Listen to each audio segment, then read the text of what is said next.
Alamin ang latest weather update ngayon dito sa Sir Aris Official Weather News Today. Kasalukuyan, binabaybay pa rin ang karagatan o East Philippine Sea ang Bagyong Leon.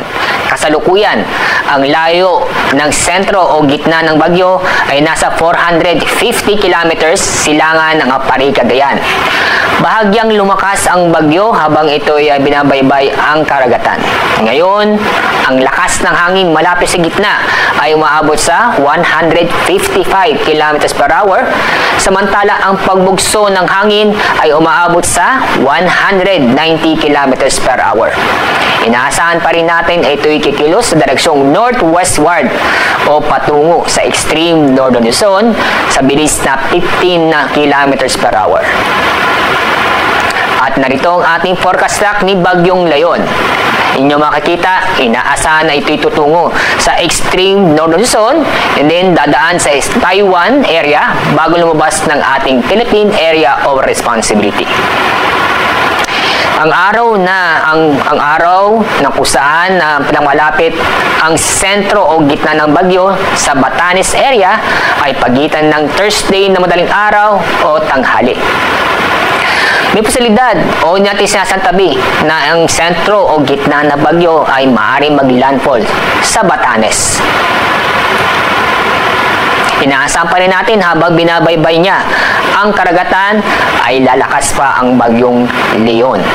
Bago lumapit sa Batanes, inaasahan po natin na aabot sa super typhoon.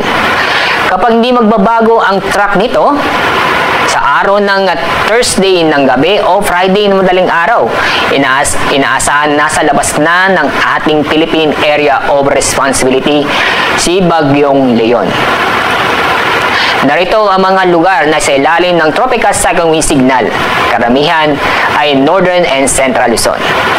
Nakataas ang Tropical Cyclone Wind Signal number 2 ay sa Batanes, Cagayan, kasama ang Babuyan Islands, Northern at Eastern portion ng Kalinga, Apayao, Kalinga, Northern at Eastern portion ng Abra, Eastern portion ng Mountain Province at Ilocos Norte.